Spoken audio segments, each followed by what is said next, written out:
यह किताब उन सभी के लिए है जो अमीर बनना चाहते हैं और अपने जीवन में कुछ बड़ा करना चाहते हैं। यह पर्सनल फाइनेंस पर लिखी गई सर्वश्रेष्ठ किताबों में से एक है। हमारे स्कूल्स और कॉलेजेस में एक बहुत ही इंपॉर्टेंट टॉपिक नहीं सिखाया जाता है। वह है निवेश। हमें गणित तो सिखाया जाता है, लेकिन साधारण से गणित का उपयोग करके कैसे कंपनियों को परखा जाता है, यह नहीं सिखाया जाता है। हमें देशभक्ति के बारे में भी खूब सिखाया जाता है, लेकिन यह नहीं सिखाया जाता है कि हमारे देश की अर्थव्यवस्था को आगे बढ़ाने में मदद करके कैसे हम देश की उन्नति में अच्छा योगदान दे सकते हैं। हमें सेविंग यानी बचत के बारे में नहीं सिखाया जाता है कि कैसे कम उम्र से पैसों को बचाकर उन्हें काम पर लगाने से यानी उन्हें सही जगह निवेश करने से हमारा भविष्य संपन्न हो सकता है। पावर ऑफ मनी, पैसों की ताकत। हम सब पैसों की ताकत सच में जानते ही नहीं हैं।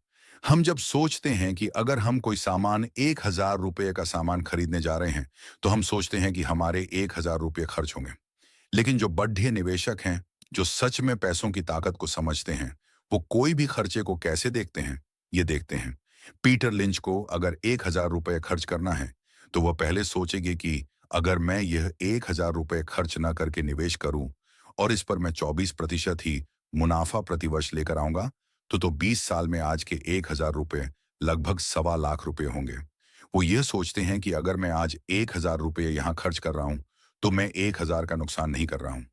मैं 20 साल बाद के 1,25,00,000 रुपये का नुकसान कर रहा हूं। जब भी आप ये सोचेंगे कि जो आज आप पैसा खर्च कर रहे हैं, अगर उसे आप शेयर बाजार में या कहीं पर समझदारी से लगा दें और उस पर कई सालों तक लगे रहने दो, तो आप उस पर कितना पैसा बचा सकते हैं। तभी जाकर आप पैसे की असली ताकत तो समझेंगे और फिर जब भी आप कोई भी छोटी मोटी बचत करेंगे, उसे सही से इन्वेस्ट भी करेंगे। आपकी इनकम कितनी भी हो, उससे फर्क नहीं पड़ता है। आप जितना पैसा बचा सकते हैं, बचाइए और उसे मार्केट में इन्वेस्ट करते रहिए। कुछ लंबे समय के बाद, 15 से 20 सालों के बाद, यह पक्की बात है कि आपके पास एक बहुत ही अच्छा खासा पैसा होगा। इसे कहते हैं पैसे की असली ताकत आज की नहीं, भविष्य की वैल्यू की चिंता करें। बहुत लोग यह भी सोचेंगे कि 15 से 20 साल के बाद महंगाई भी तो बढ़ जाएगी, लेकिन अगर आप आंकड़े उठाकर देखेंगे, तो महंगाई लगभग 6% की दर से बढ़ती है। इसीलिए अगर आप अच्छे से स्टॉक खरीदते हैं, तो अगले 15 से 20 सालों में आप लगभग 30 गुना ज्यादा आमिर बन सकते हैं। टाइमिंग द मार्केट, बाजार को टाइम करना, यानी कि हमेशा यह सोचना कि अगर कोई शेयर मैंने 100 में लिया है और उसको 200 होने पर बेच दूंगा, फिर जब वह कम होकर 150 पर आएगा, तो फिर खरीद कर 200 आने पर बेच दूंगा।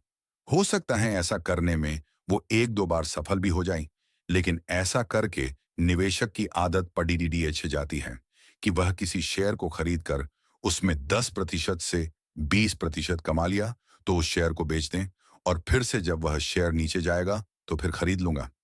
इसी साइकिल से वो कमाने की सोचते हैं। लेकिन यहां पर पीटर लिंच ने यह बताया है कि दुनिया का कितना भी बड़ा इन्वेस्टर क्यों ना हो, वह कभी भी मार्केट को टाइम नहीं कर पाया है। जिस चीज को इस क्षेत्र को बड़े बड़े लोग नहीं कर पाए, तो हमारे भी उसमें सफल होने के चांसेस बहुत कम हैं। जिसमें सफलता के कम चांस हैं, वो करना ही क्यों? इसलिए इससे बच कर रहिए। फॉर एग्जाम्पल, यदि आपके पास कोई अच्छा शेयर है जो आपको 100 रुपये में मिल गया, अपने उस शेयर को 150 तक रखा, लेकिन जैसे ही वह 50 हुआ, आपने उसे बेच दिया, यह सोचकर कि वो जब 20 या 30 तक आएगा तो मैं फिर से खरीद लूंगा। लेकिन अगर वही शेयर 150 से बढ़ कर सीधा 1,000 हो जाए, तो आपने 10 गुना कमाने का मौका खो दिया, सिर्फ इस लालच में कि 20-30 रुपया फिर जाएगा तो मैं फिर से खरीद लूंगा। यदि आपने किसी अच्छी कंपनी में शेयर लिया है, उसके फंडामेंटल अच्छे हैं, आपको उस पर भरोसा है, तो अब 10-20 रुपये कमाने के चक्कर में मार्केट को टाइम करने से बचे। यदि अच्छा शेयर है, तो वह गिरे या बढ़े, उसे लंबे समय तक रखे रहिए, तभी आप अच्छा पैसा बना पाएंगे। लर्न फ्रॉम द फेलियर, असफलता से सीखना। एक आम निवेशक बढ़े बढ़े सपने लेकर इस बाजार में आता है। बहुत सारी उम्मीदें होती हैं। उसे इस शेयर बाजार से वह हमेशा यही सोचता है कि हमेशा सफल रहे, उससे गलत शेयर खरीदे ही ना जाए। वही जिस म्यूचुअल फंड में, जिस शेयर में वह पैसा लगाए, वह हमेशा ऊपर ही ऊपर जाए। और वह हमेशा सही शेयर ढूंढने के चक्कर में वह जगह जगह से सलाह लेना शुरू करता है। लेकिन ऐसा करना हमेशा संभव नहीं होता है। अगर आप शेयर बाजार में आए हैं, तो यह मानकर चलिए कि आपको नुकसान तो होगा ही। ऐसा कोई भी इस बाजार में नहीं है जिसे कभी नुकसान न हुआ हो। इसीलिए आप फेल होने से न डरें। आपको पता है, शेयर बाजार में जितने भी बड़े निवेशक हैं, उनकी असफलता की दर बहुत ही ज्यादा है। ऐसा नहीं है कि वह सिर्फ 10% या 20% ही असफल होते हैं। वही भी बहुत असफल होते हैं। वह भी कई बार बहुत ही बुरे शेयर खरीदते हैं। लेकिन वह क्या करते हैं? वह जो अच्छे शेयर होते हैं, उसे लंबे समय तक होल्ड करके रखते हैं। अगर कोई शेयर 100 रुपये का 1000 रुपये हो जाए, मतलब कि वह 10 गुना बारिश गया, तो आपके 5 नुकसान वाले शेयर की भरपाई कर देगा। मान लीजिए, अगर आपने 100 रुपए 10 जगह लगाए हैं और आपका एक शेयर 10 गुना बारिश जाए और बाकी के 9 शेयर जीरो हो जाए, तो भी आप नो प्रॉफिट नो लॉस में हैं। आपको करना क्या है? कुछ गलत शेयर अपने खरीदे हैं, खरीदिए। यदि उसमें नुकसान हुआ है, तो उससे सीखिए आपने क्या गलती की और क्या सोचकर आपने उस शेयर को खरीदा था जो गलत हो गया। आपका अनुमान क्या था? आप उस कंपनी का मैनेजमेंट नहीं समझ पाए, या आप उस इंडस्ट्री को नहीं समझ पाए, या आप उस कंपनी का प्रोडक्ट पर ज्यादा भरोसा कर बैठे। क्या वो दिक्कत थी जिस कारण वह कंपनी फ्लॉप हुई? और अगली बार उस गलती को सुधार कर सावधान के साथ शेयर खरीदिए।